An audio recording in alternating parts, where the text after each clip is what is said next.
दोस्तों, आज हम ट्रेडिंग की उस दुनिया में उतरने वाले हैं जहां असली खेल सिर्फ चार्ट्स और ग्राफ्स का नहीं, बल्कि आपके दिमाग और आपकी भावनाओं का होता है। आप सोचते होंगे, ट्रेडिंग तो बस टेक्निकल एनालिसिस है। चार्ट देखो, पैटर्न पहचानो, एंट्री लो और पैसा कमाओ। लेकिन हकीकत उससे कहीं ज्यादा गहरी है। असल में, जब भी आप एक ट्रेड प्लेस करते हैं, तो वो सिर्फ डेटा, ट्रेंड या टेक्निकल सेटअप पर आधारित नहीं होता। उसमें आपका पूरा माइंडसेट, आपकी सोच और आपकी भावनाएं शामिल होती है।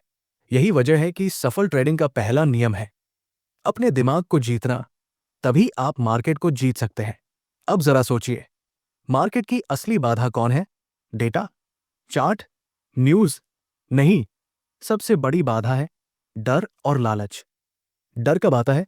जब आप सोचते हैं कि कहीं नुकसान न हो जाए, और इसी डर से आप एक अच्छे खासे ट्रेड को बहुत जल्दी बंद कर देते हैं। लालच कब आता है? जब आप प्रॉफिट में होते हुए भी ट्रेड को खींचते रहते हैं। मन कहता है थोड़ा और मिलेगा, थोड़ा और वही थोड़ा सा लालच कई बार आपका मुनाफा खा जाता है। अब सवाल यह है कि क्या सच में हम इन दोनों जालों से बाहर निकल सकते हैं? जवाब है हाँ। कैसे? सेल्फ अवेयरनेस यानी आत्मचेतना से। सोचिए, अगर आप हर ट्रेड से पहले खुद से पूछें, अभी मैं किस भावना से डिसीजन ले रहा हूं? डर से, लालच से या शांत दिमाग से? तो क्या होगा? धीरे धीरे आप समझने लगेंगे कि आप कब इमोशन में बह रहे हैं और कब लॉजिक के साथ सोच रहे हैं। यहीं पर आता है एक प्रैक्टिकल हथियार, ट्रेडिंग जर्नल। लेकिन यह कोई आम जर्नल नहीं होगा। इसमें आप सिर्फ एंट्री, प्राइस या रिजल्ट नहीं लिखेंगे, बल्कि उस वक्त आपकी मानसिक स्थिति भी लिखेंगे। क्या आप कॉन्फिडेंट थे या कंफ्यूज? क्या आपने जल्दबाजी की या धैर्य रखा? क्या आपने नियमों को फॉलो किया या इमोशन में आ गए? जब आप इन छोटी छोटी बातों को लिखते हैं और फिर कुछ हफ्तों बाद उन्हें पढ़ते हैं, तो एक अजीब सी क्लैरिटी आती है। आप अपनी पैटर्न्स पहचानने लगते हैं। आपको समझ आता है कि कहाँ आप बार बार वही गलती कर रहे हैं, और यही अवेयरनेस धीरे धीरे आपको एक मैच्योर ट्रेडर बनाती है। अब सोचिए, ट्रेडिंग से बाहर भी यही बात लागू होती है। मार्केटिंग की दुनिया में एक ब्रांड कब सफल होता है?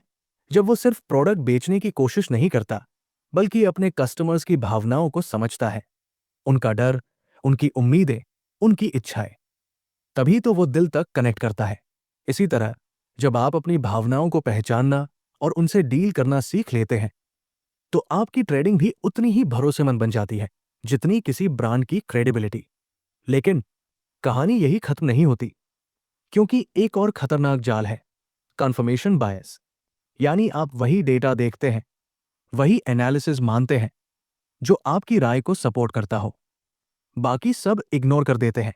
मान लीजिए आपने ठान लिया कि मार्केट ऊपर जाएगा। अब आप हर उस एनालिसिस को ढूंढते हैं जो ये साबित करे कि हाँ, ऊपर ही जाएगा, और जो भी सिग्नल कहे कि नहीं, नीचे भी जा सकता है, उसे आप इग्नोर कर देते हैं। पर सच ये है कि यही आदत कई बार आपको बड़ी हानि तक ले जाती है। तो इसका हल क्या है? हर बार अपने विचार को चैलेंज करना, खुद से पूछना, क्या मैं कुछ मिस कर रहा हूं? क्या कोई डेटा ऐसा है जो मेरी सोच से टकरा रहा है? याद रखिए, ट्रेडिंग सिर्फ डेटा का खेल नहीं है, ये दिमाग का खेल है।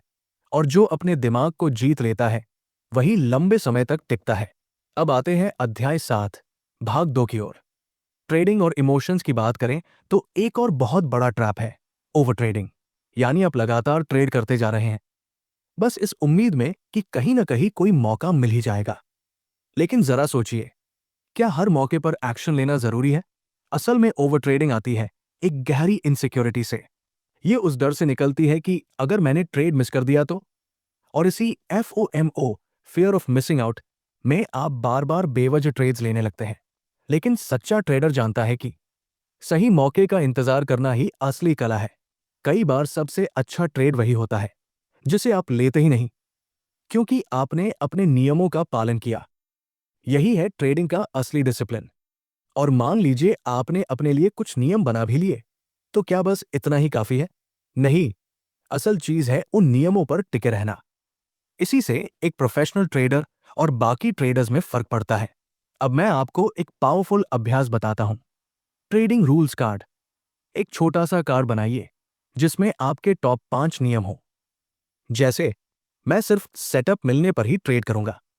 एक दिन में ज्यादा से ज्यादा 3 ट्रेड्स करूंगा। हर ट्रेड से पहले 2 मिनट शांत बैठकर सोचूंगा। स्टॉप लॉस और टारगेट पहले से तय करूंगा। लॉस के बाद बदला नहीं लूंगा, बल्कि ब्रेक लूंगा। अब जब भी आप ट्रेडिंग करने बैठें, इस कार्ड को जरूर पढ़ें। यह छोटा सा रिचुअल आपके दिमाग को रीइंफोर्स करता है कि आप रूल से चलते हैं, इमोशन से नहीं। सोचिए, ये टेक्निक सिर्फ ट्रेडिंग में ही नहीं, बल्कि बिजनेस और ब्रांडिंग में भी काम करती है। एक ब्रांड जो हर बार अपने वादों और वैल्यूज पर टिका रहता है, वही ग्राहकों के दिल में जगह बना पाता है। इसी तरह, जब आप अपने रूल्स पर टिके रहते हैं, तो आप खुद पर भरोसा करना सीखते हैं। याद रखिए, भावनाओं को दबाना नहीं है, उन्हें पहचानना है, स्वीकारना है और उनके साथ जीना सीखना है। यही है असली इमोशनल डिसिप्लिन, जो आपको न सिर्फ एक प्रोफेशनल ट्रेडर बनाता है, बल्कि एक बेहतर इंसान भी। लेकिन दोस्तों, कहानी यहीं पर खत्म नहीं होती, क्योंकि असली सवाल है, जब आप अपनी भावनाओं को पहचान लेते हैं, उनसे निपटना सीख जाते हैं, तो फिर अगला कदम क्या है? कैसे आप अपने माइंड को सिर्फ कंट्रोल नहीं, बल्कि प्रोग्राम कर सकते हैं, ताकि मार्केट आपके खिलाफ भी हो, तब भी आप शांत और कॉन्फिडेंट बने रहें। यही रहस्य हम खोलेंगे अगले अध्याय में। तो अगर आप सच में जानना चाहते हैं कि दिमाग को कैसे रीप्रोग्राम किया जाता है ट्रेडिंग सक्सेस के लिए, तो हमारे अगले वीडियो का इंतजार कीजिए। और हाँ, अगर आपको ये वीडियो मददगार लगा, तो लाइक, शेयर और सब्सक्राइब जरूर कीजिए, ताकि आप अगले पार्ट को मिस न करें। यह है आपका अपना चैनल, लेवल अप हैबिट्स।